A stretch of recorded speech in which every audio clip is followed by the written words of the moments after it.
Hello दोस्तों। मेरा नाम है रिकी और चलिए सुनते हैं अमावस की रात का पहला एपिसोड। अमावस की एक मनहूस काली रात।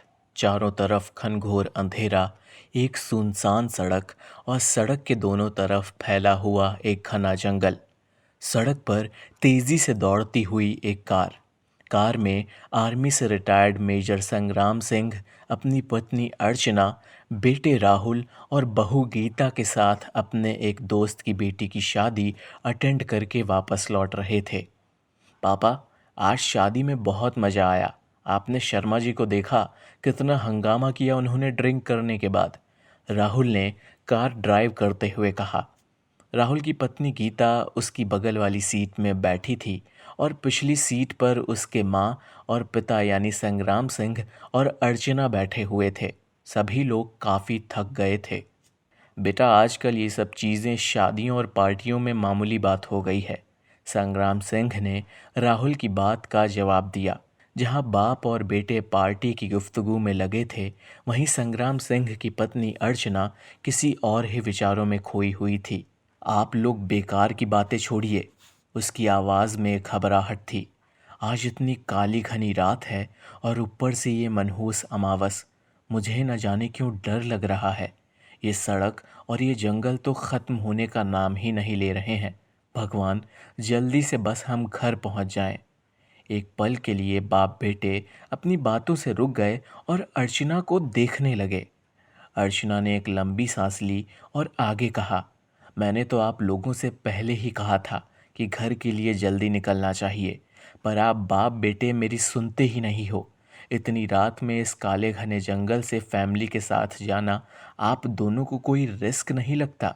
अर्चना बोलते बोलते दोनों तरफ से घिरे हुए काले जंगल को उस दौड़ती हुई कार की खिड़की से झांक कर देख रही थी। क्या मम्मी, आप भी ना? राहुल ने कार ड्राइव करते हुए कहा। अरे आप क्यों डर रही है मम्मी? गीता यानी राहुल की पत्नी ने कहा। अरे पापा और राहुल हमारे साथ तो है ना, फिर डरने की क्या बात है?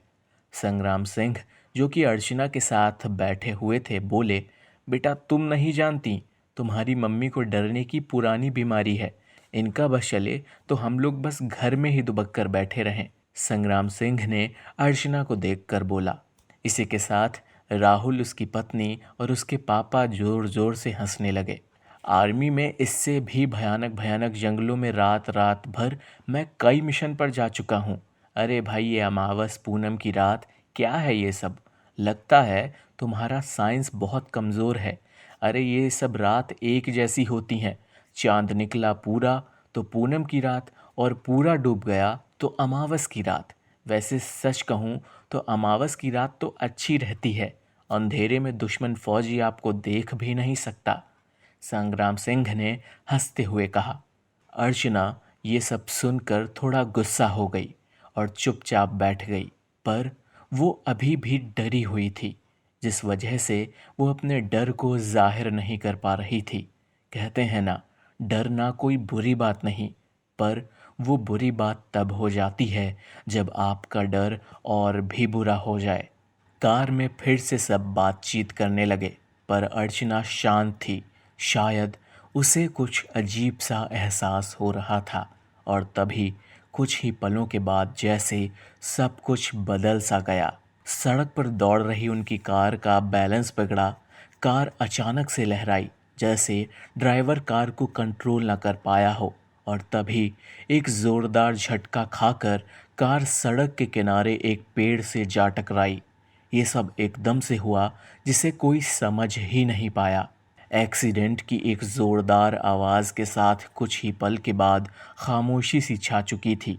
जंगल में सन्नाटा जैसे फिर से पसर गया था।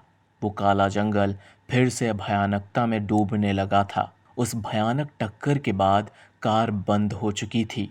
थोड़ी देर बाद राहुल, जो कि कार चला रहा था, संभलते हुए कार से बाहर आ चुका था और दूसरी तरफ से कार का दरवाज़ा खोलने की कोशिश करने लगा। मम्मी, पापा, गीता, आप लोग ठीक तो हैं ना? जल्दी कार से बाहर आइए। राहुल ने कार का दरवाज़ा खोला और कार से निकलकर बाकी सभी को भी बाहर निकालने लगा। कार किसी पेड़ से टकरा गई थी। कुछ ही समय बाद अब सब लोग कार से बाहर आ चुके थे।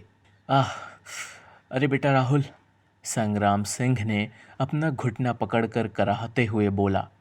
अर्चना और गीता को कोई खास चोट नहीं आई थी। क्या हुआ था बेटा? गाड़ी से कुछ टकराया था क्या? पता नहीं, ऐसा ही कुछ एहसास हुआ था, राहुल ने घबराई हुई आवाज़ में कहा। क्या मतलब? सच में कोई टकराया था?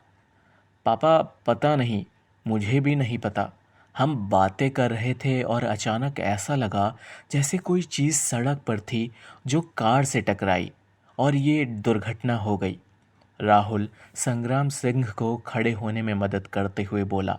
सच तो ये है, घबराया तो संग्राम सिंह भी था। भगवान का लाख लाख शुक्र है, हम सब ठीक हैं। अर्चना गीता का हाथ पकड़कर बोली। किसी को भी कोई खास चोट नहीं आई थी। उनके पीछे और आगे वही काला सन्नाटों से भरा हुआ जंगल और बीच में अंधेरी सड़क नजर आ रही थी। संग्राम सिंह ने पलटकर सड़क की तरफ देखा, पर सड़क पर उसे कोई भी दिखाई नहीं दिया। सड़क पर कोई था? मैं समझा नहीं बेटा।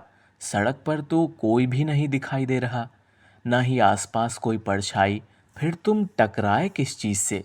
मतलब कार किस चीज़ से टकराई थी? संग्राम सिंह ने राहुल को अजीब तरह से घूरते हुए कहा। राहुल का चेहरा घबराहट से लाल हो चुका था, जो कार की जलती हुई इंडिकेटर में रह रह कर दिख रहा था। पता नहीं पापा, ऐसा लगा कोई था सड़क पर, लेकिन मुझे कोई दिखाई नहीं दिया। लगता है जैसे कोई अचानक से कार के सामने आया होगा। मुझे कुछ ठीक से याद नहीं आ रहा पापा, पर उसे बचाने के साथ ही ये सब हुआ। पर सच में वहाँ सड़क पर कोई तो था जो कार से टकराया था। राहुल के इस तरह की बात सुनकर सभी का घबराना और सवाल पूछना कोई अजीब बात नहीं थी। गीता भी काफ़ी घबराई हुई थी। अगर ऐसा था तो मैं भी सामने बैठी थी। मुझे तो कुछ भी नहीं दिखाई दिया राहुल। मैं सच कह रहा हूँ। हो सकता है हम बात करने में इतने मशगूल हो गए थे कि ठीक से ध्यान ना दे पाए हों, पर मुझे पूरा यकीन है कि कुछ तो था, क्योंकि टकराने की आवाज़ भी हुई थी। राहुल अब भी परेशान था और अपनी पेड़ से भिड़ी हुई कार को देख रहा था। सभी लोग ये जानने में लगे थे कि आखिर ये सब अचानक से कैसे हुआ था। बेटा, लगता है तुम्हें वहम हुआ है। तुम काफ़ी थक गए हो, बातें करते हुए तुमने ध्यान नहीं दिया होगा और गाड़ी का बैलेंस बिगड़ गया होगा या कोई गड्ढा आ गया होगा। वैसे भी काफ़ी अंधेरा है। अब जाने दो, वहाँ तो कोई भी नहीं है और भगवान का शुक्र है हम सब सही सलामत हैं। चलो देखते हैं, गाड़ी तो ठीक है ना, वरना आज रात इस काले घने जंगल में मैं तेरी मम्मी की भूतों की कहानियाँ सुन के बिताऊंगा। इस छोटे से एक्सीडेंट के पीछे तेरी मम्मी कोई भयानक कहानी फिर से रच लेगी, संग्राम सिंह ने चिढ़ते हुए कहा।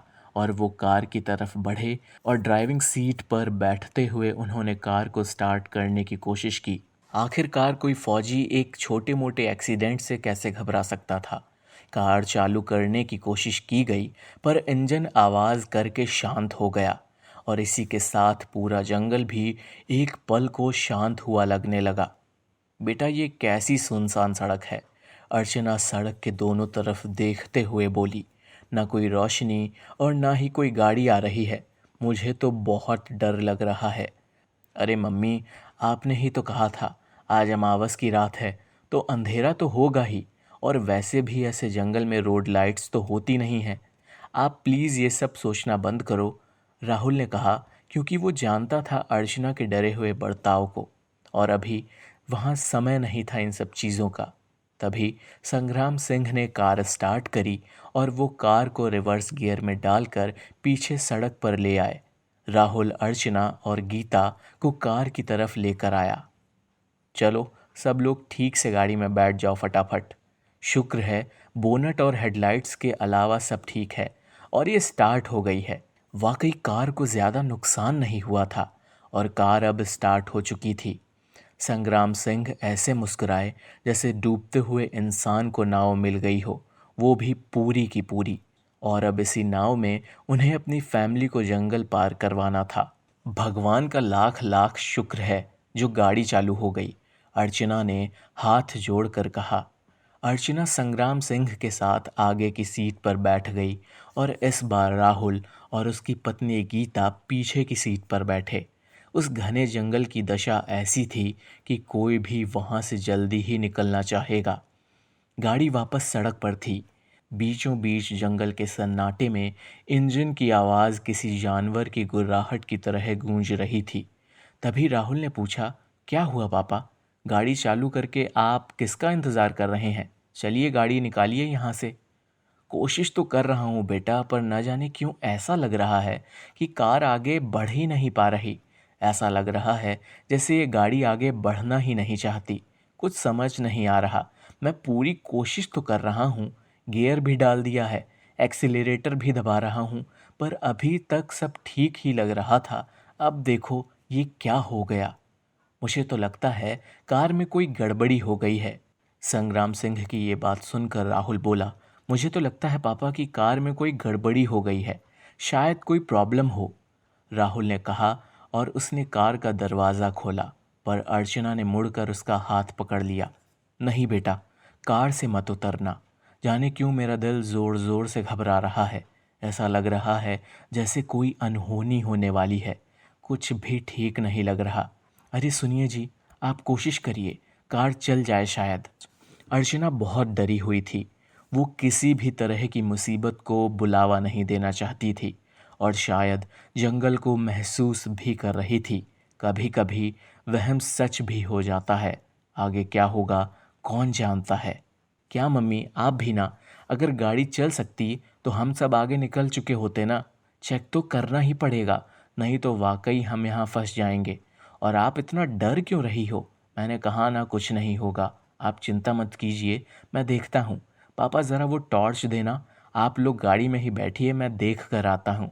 फिर राहुल टॉर्च लेकर बाहर आ गया और कार का बोनट उठाकर चेक करने लगा। अर्चना और गीता का ध्यान कार के शीशे से बाहर की तरफ ही था, जैसे वो कुछ खतरे को भांपने की कोशिश में थे। और संग्राम सिंह कार को चालू करने की कोशिश में थे, क्योंकि उन्हें किसी खतरे से डर नहीं लगता था। तभी अचानक कार के बाहर से राहुल की एक ज़ोरदार चीख सुनाई दी, पापा! एक ऐसी ज़ोरदार आवाज़ जिससे कार में बैठे सभी लोग डर से सहम गए थे। आगे की कहानी पार्ट 2 में आएगी। तब तक के लिए अगर कहानी अभी तक अच्छी लगी हो तो चैनल सब्सक्राइब कर दीजिए और वीडियो लाइक कर दीजिए और कमेंट करके ज़रूर बताना कि राहुल ने ऐसा क्या देखा होगा जो वो इतना डर गया था। इतना